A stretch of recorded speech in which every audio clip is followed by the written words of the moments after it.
I'll make this bigger. And those of you who come to school face-to-face, I'll give you a copy of this when you come in on Monday so that you can add it to your notebooks. I know it's often nice to have a paper copy. Your test will be worth 20 points. I'll double whatever number of points you get on the rubric. And like I said, I do have the rubric attached in the Canvas assignment. That way you can look at it there too. Each section I'm just putting equal weight to, because there are a lot of different reasons for writing the paragraph. It's not just the vocabulary. It's to help you with your research skills, because we need to start looking at the synthesis essay, which is an argument. It's all arguments of different types. But as we start to look at that synthesis of essay, what they do is they give you a lot of different documents, and then you have to develop an argument based on that. I want you to become accustomed to your thoughts. So number one, and you guys can't see, yes you can, you have this on paper. Are you looking at this? Okay. I have to toggle between too many things, and I just realized I didn't have this up on their screen, but they have the paper copy. First and foremost, vocabulary words are clearly highlighted and correctly used. I do want you to highlight the vocabulary words. It just stands out to me, otherwise I may overlook it. You pick your color. It does not matter to me which color, but just make sure that you highlight those. Different color. The next thing we're going to do is a little more focus on grammar. Most of you have a pretty good handle on grammar. It is quite refreshing to see. You are the strongest grammarians I think I've ever had in a class. That makes me feel good. What we have to do now is help you with varying your sentence structure. So we're actually going to practice that. Each time you have one of these paragraphs, I'll ask you to really focus on one specific sentence structure type. For example, and I'll show you the assignment, this week it's going to be commas with introductory phrases. I want you to have at least two sentences that have that. And that way you're just starting to very consciously make sure you have various structures that will help you earn the sophistication point on your AP essays. You'll get 2 points if you do all of this correctly. If you forget to highlight something, you'll have partial points taken off. If you don't do any of it, then you get a 0 for that. Paragraph includes context clues that show, explain, or exemplify the meaning of the word. I don't want you to just plop the word in the middle of a sentence. I want you to provide context clues, so if a reader were looking at it and maybe didn't know what the word meant, then they would have context clues to be able to figure it out. Those you will underline. So make sure you take care of the underlining. I'll be looking for that. You just need one context clue per word. And you'll see in the assignment, you need to have 3 to 5 vocabulary words. This is not a task of, let's see if we can fit all 20 words in one paragraph. I just want to make sure that you can use a few well. The more you use them in the writing, the more I know you're actually getting to know the words. Next, you are going to have to do some research with each of your prompts. It can be from a database, and I'm going to review that just to remind you how to get there, or a teacher-approved source. For example, I know a lot of you are taking APUSH. You might use your textbook. Some of you are taking psychology classes. You might use your textbook there. So a textbook would be a teacher-approved source. However, you need to ask me about it first, and then if I need to help you with that citation, MLA citation, you need to let me know. And if you wait until, I don't know, 9 o'clock Saturday morning to do that, I won't be available. I'm just telling you. Saturdays, I try to take 24 hours to be with my family and take care of family stuff.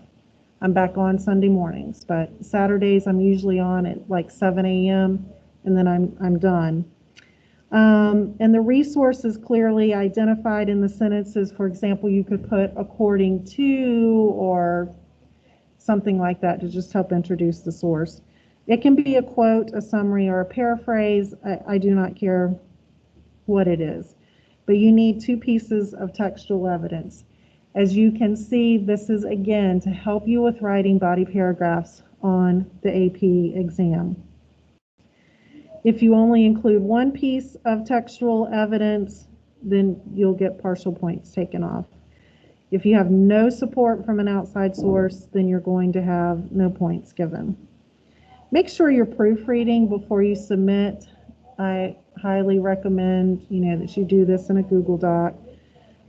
It's important that we have correct capitalization, correct punctuation, spelling, your sentence structure is correct. In order to earn that full credit, you need to have no editing errors. If you have 1 to 3 editing errors, you'll have half a point removed. If you have more than 4, that's really not acceptable for an AP student. So make sure that you take care of that proofreading really well. And again, that you guys are pretty strong in this area. I'm just concerned again if you wait until 11:30 Saturday morning that you may do it too quickly and have some errors. Next, we are going to follow MLA format, and I have provided a link to Purdue OWL to help you with that if you've kind of forgotten all of that. But I'm looking for the heading, that's the part with your name, my name, the course name, the date. I'm looking for it to be double spaced. I'm looking for it to be times 12, that you include a title beyond Unit 1 paragraph. Like make it have something to do with whatever it is you decide to write about. You need to have for your textual evidence parenthetical citations. Again, Purdue OWL will help you with that. If you need some reminders, that's the part in parentheses after your direct quote, your summary, or your paraphrase. And then you'll need a work cited, not works, because you're only citing one source. I do not expect you to go out and find multiple sources. This is one paragraph, we're just practicing. All of that is correct. You'll receive full credit. If you're missing some portion of that, then you'll have half a point taken off. If you just kind of choose to do your own thing, then you won't get any points. So 1, 2, 3, 4, 5 areas, that's 10 points. I'll double that for your score for the test. What questions do you have about the rubric before I move into the actual assignment?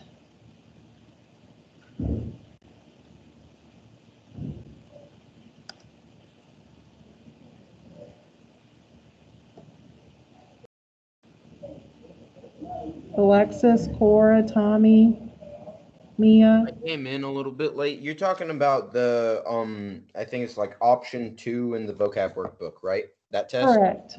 This is the rubric I will use. And you want us to start that tomorrow? You can, yes. It will open up tomorrow at 8 a.m. and then close Saturday at noon. This is your test. Do you want us to like write it on paper and send in a picture, or do it in a document and submit that, or is there going to be a text? I would highly recommend doing it in a Google Doc.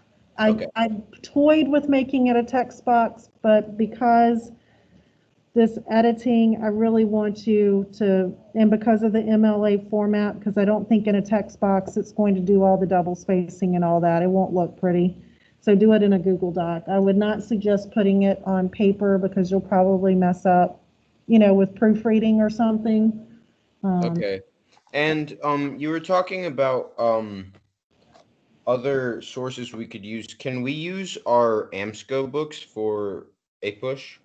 Yes. You just need to email me and let me know, and Okay. let me help you, especially with the MLA citation to put in your works cited. We may need to work through that. And you would use Purdue OWL, the book source, to help you with that.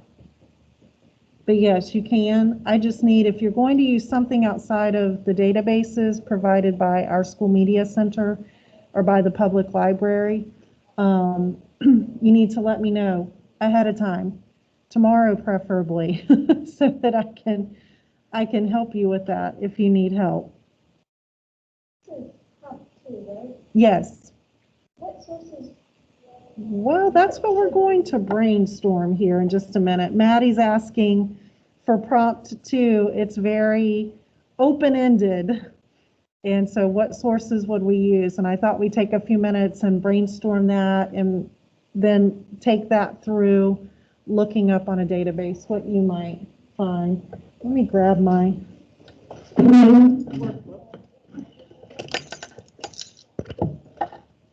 Before I move the rubric, what other questions do you have? 3 to 5. Some are asked as a reminder how many words, and I do have that specified in the assignment itself on Canvas. I guess I should have put that on the rubric too. So 3 to 5 words, and it's just one paragraph. You do not need to do more than that. You will not get extra points for doing more than that. Oh, no, it's going to be longer than that. Maddie just asked about the paragraph being 4 to 6 sentences. In order to have a good topic sentence, you have an explanation sentence, kind of lead us in. You have your 2 details. You have to provide the commentary for your details. I'm thinking somewhere between 8 to 12 sentences. This will be a longer paragraph. I do not want it to be more than one typed page. No more than one typed page. I think that should give you enough space. I think most of you will probably be at the 3/4 of a page range.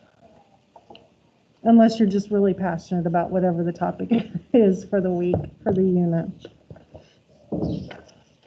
And then let's take a look really quickly and do some brainstorming. So the second prompt, and they may give you something like really good practice for that. A long habit of not thinking a thing wrong gives it a superficial appearance of being right.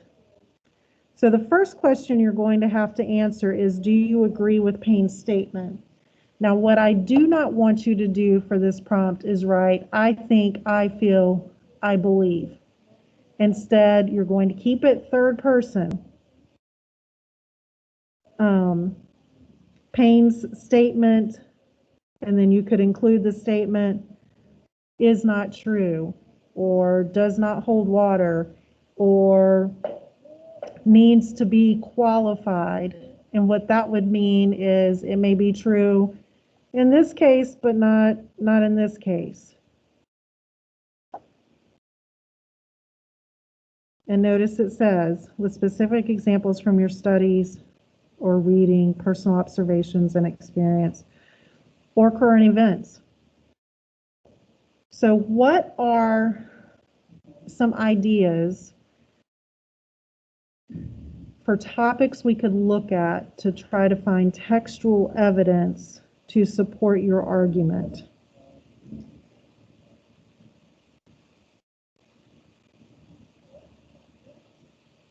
For example, Tommy, you asked about your AMSCO book. Is there something in your head that this kind of saying, oh, this may work for that? I mean, nothing in particular right now, but it's just got a lot of information. Right. Does anybody have an idea that just pops into your head?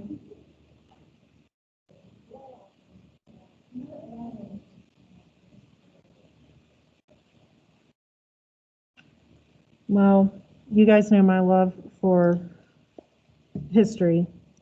How about slavery? Do you think that there was a time in our history where people did not think that was wrong. And so there was this superficial appearance of being right. Think of some of our founding fathers who had slaves. We still consider them our forefathers.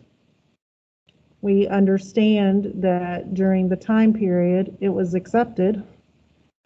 We're not saying that it was right, but it was a generally accepted practice at that time period. So there is that superficial appearance of it being right. Of course, you had lots of people fighting in the background against it who very clearly said, no, this is not right. Could we use that? Okay. So my next step would be, and you guys, you don't have to use that. I just figured it would be easy for us to do. So I'm going to share a different screen with you now. Maybe. And what I'm going to do is go to the Piedmont High School website.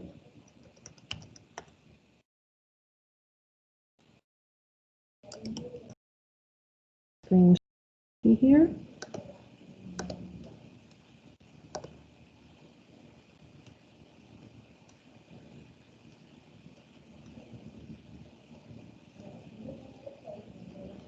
Oh, bless. I did this earlier today. I didn't want to recognize it's not what I want.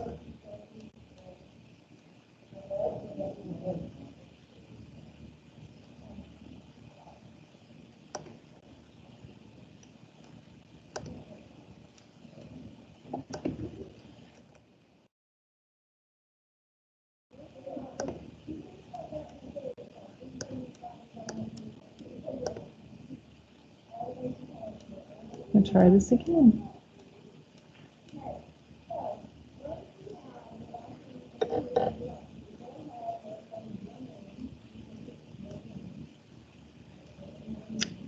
For whatever reason, let me try it this way. It does not want to show me this page when I try to share it with you.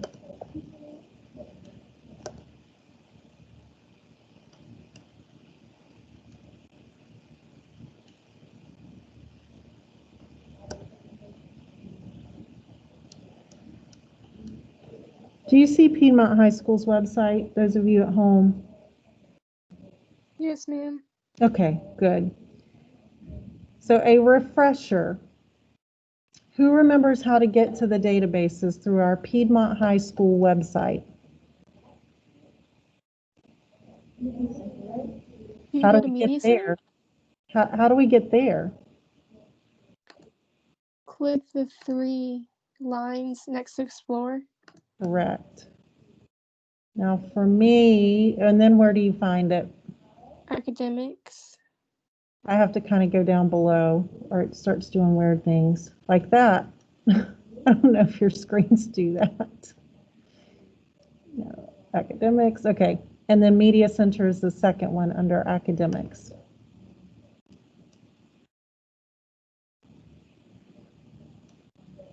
And you will go to databases. Now the thing you have to remember is once you get home, there are passwords that you must use. So make sure that you don't forget that, because I will inevitably get emails from students. They don't work. I can't get in. I'm like, did you use the password since you're at home? Oh, I forgot about that. And Ms. Helms has done a good job. She has it not only here, but if you look here within CY's OWL, she has it again here in case you get a little further down the page and forget that that is up there. So that's helpful. Since we are doing history, let's take a look at this History Reference Center. And I'm going to type in abolishing slavery. I think that's more what our focus is on, and see what pops up. So you have the Constitution, oh, that might be interesting, of the Anti-Slavery Society. And you have the full text. That might be something interesting to pull from. Again, I'm just going through this for modeling purposes. Do you remember how you get the MLA citation for anything that you find in a database? Do you click the cite button? Yes. Now this cite button may be in different places depending on the database that you use. But for the most part with NC WiseOwl, it's going to be here. If you're reviewing tomorrow and having trouble finding it in a database, please email me, or we can set up a quick meet and let you share the video, your screen with me, and I can show you where it is. Don't flounder at home not knowing where it is. So we'll click the cite button and we want MLA, which is a little further down. Now what they do leave out that I want you to include, at the end, I want you to put the access date. It accessed 29 October, and you would abbreviate that OCT period 2020. Remember, in MLA format, your dates are in the European format. So your date comes first, and then your month, and then your year. So you would need to make sure that you added that at the end. And remember, in a works cited, any line after the first line is indented. Do you remember how to do that when you transfer it over to a Google Doc? There's a special set of steps you have to go through.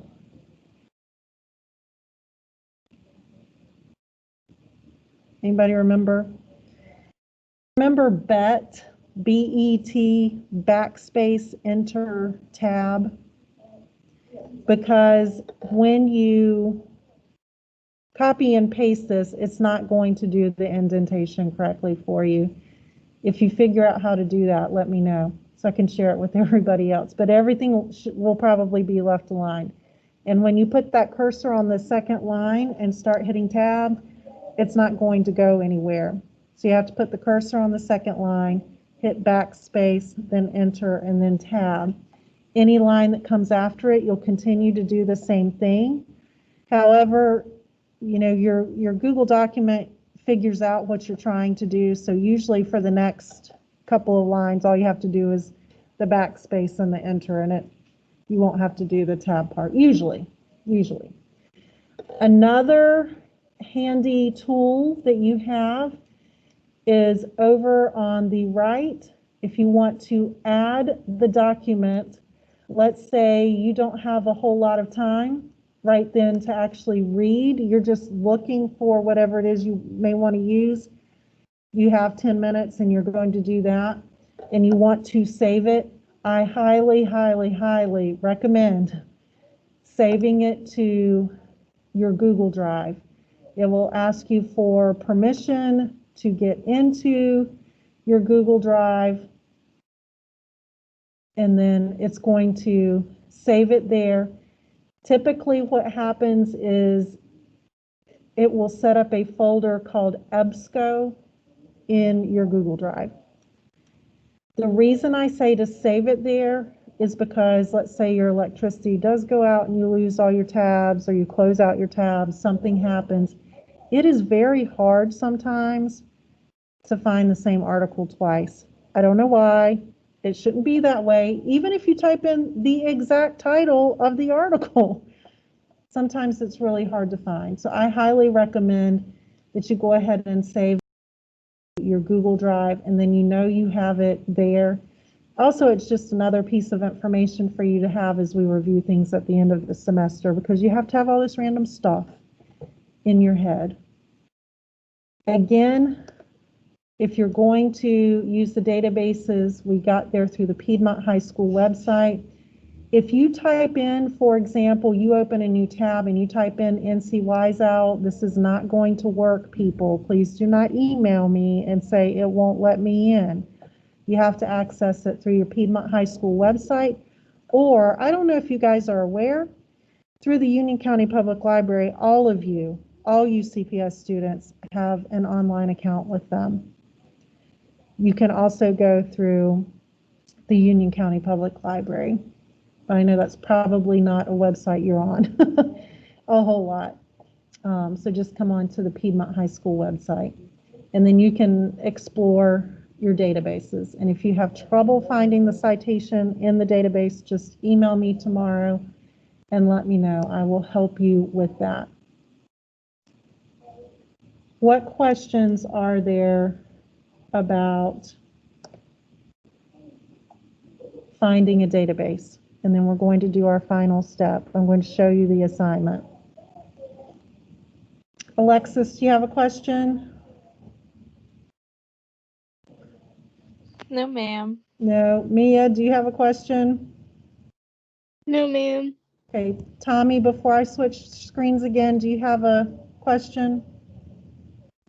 I don't think so. You don't think so? Okay. Cora? No, ma'am. Okay. Then I'm going to switch, add another tab here to the top. One.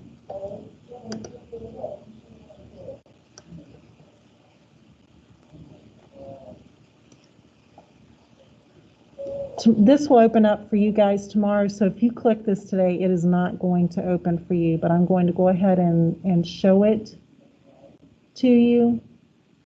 I'm going to click on Unit 1 test. I have it here on Friday.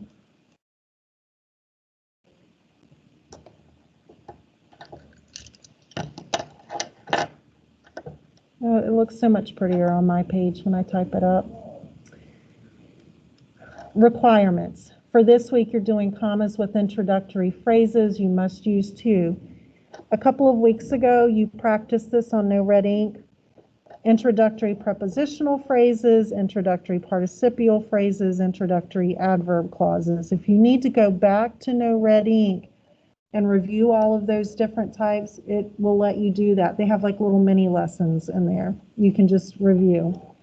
If you would, highlight the word before and the word after the comma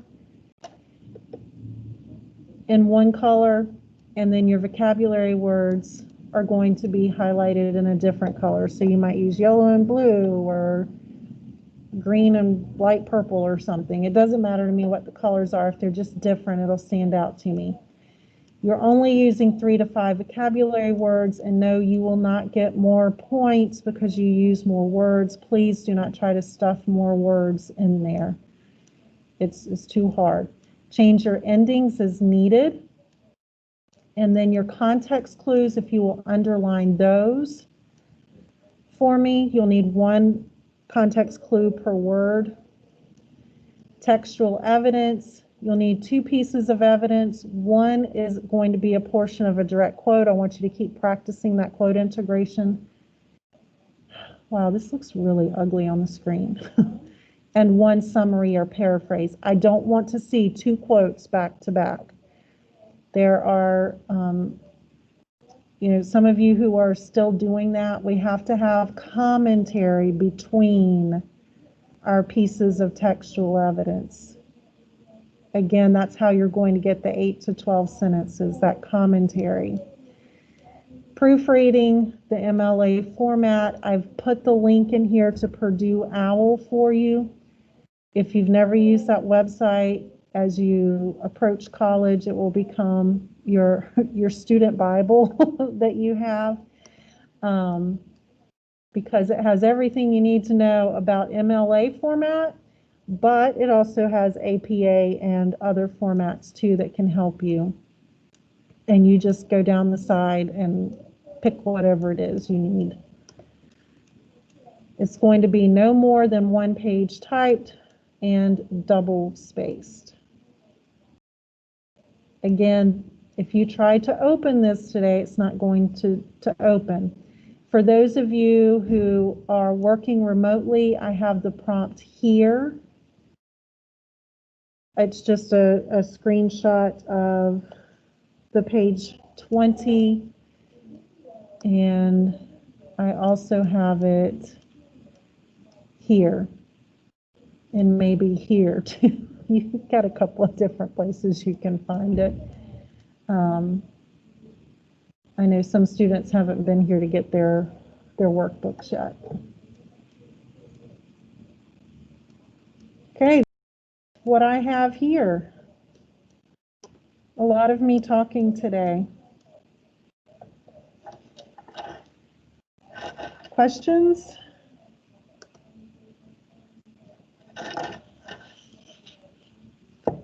What time does it open tomorrow? 8.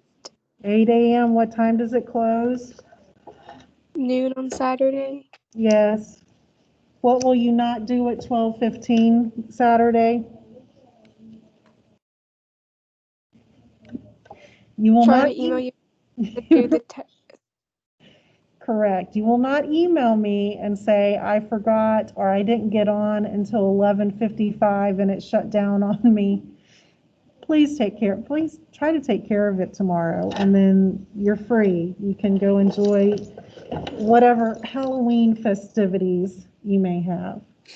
So, do you want us to, like, is it just the first draft or is it our final draft of it? It's a test. So whatever you submit, that's it. That's a final. Okay, because I was just a little confused because open. Where is it? It says draft unit 1 test for homework. So, Well, I just went through the prompt and I've given you the rubric. So if I were you, if you had time, I'd go ahead and start writing it. And then that way, tomorrow you could look at it again and finalize it. And pretty it up a little bit. Pretty it up. I like that. Yes. Make it pretty for Miss Vickers. Make sure you don't have any misspelled words. All of your capitalization is correct. You've done your parenthetical citations correctly.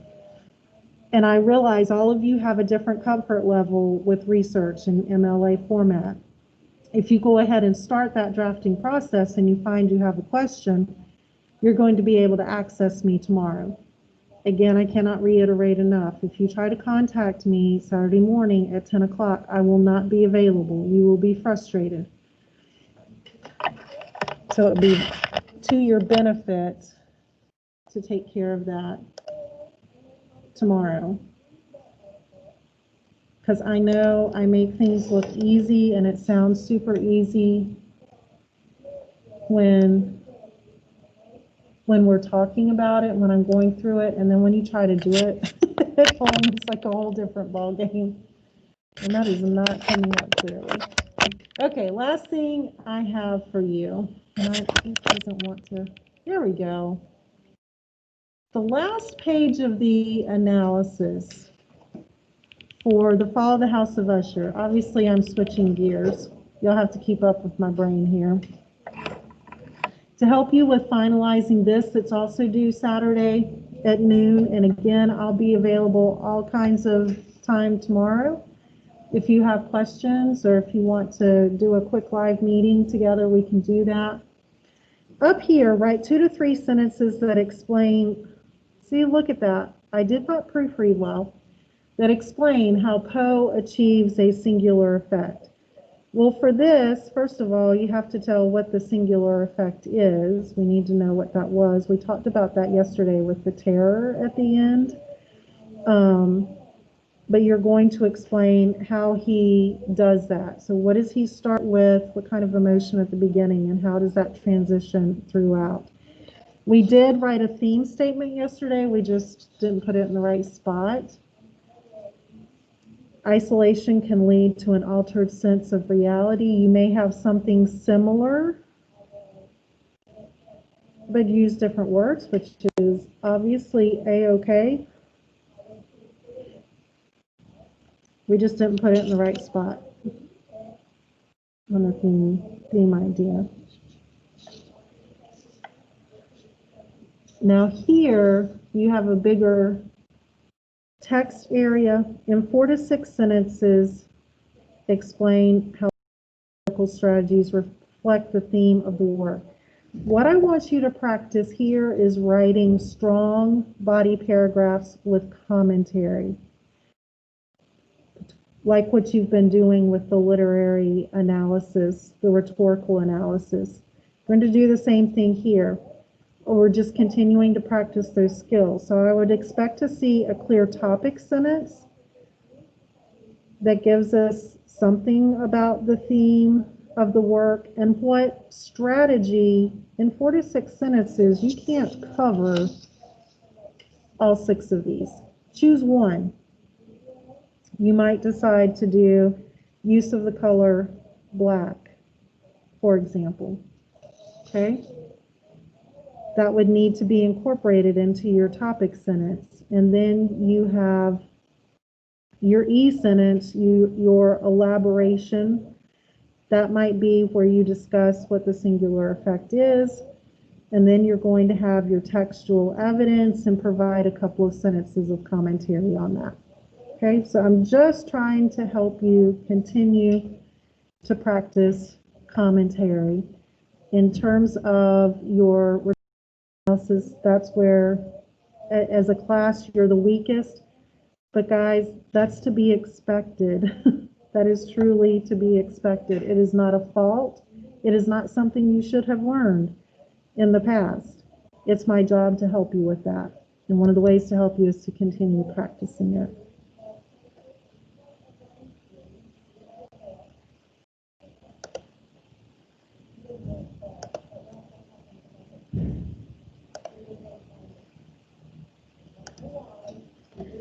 So switching the topic one more time, what are our Halloween plans? Anybody actually doing anything Halloweeny? Oh, Summer's going to try to take her brother and sisters trick-or-treating. So your neighborhood, you think? Okay. Gotcha. Right, right. I think some neighborhoods are doing, like they might set the candy out in the driveway on a table or something, prepackaged, and go and pick it up or something like that. Anybody else doing anything? Having a bonfire, fire pit, scary stories?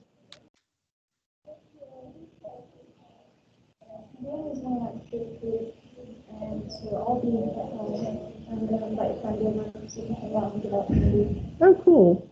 Maddie's going to help give out candy at her house. Alexis, were you saying something? I saw your icon. Yeah.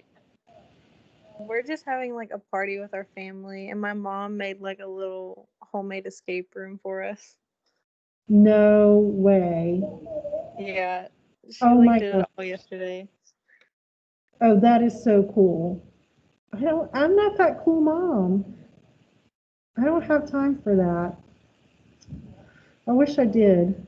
That sounds awesome. Tommy, your icon kind of blinked a little bit too. Did you have Halloween plans? I mean, if I'm able to, I don't know. I got Yeah. a lot of stuff going on, but I think I'm gonna go to a Halloween party with some of my friends. Okay, this is Mama Bear talking. Be careful with that. Are you guys going to be outside when you say Halloween party? Yeah, I mean, it's only like, I think 6 people. Yes. Again, I'm Mama Bear. Just be careful with that, okay? Cases in the Piedmont region are rising. I don't want any of you to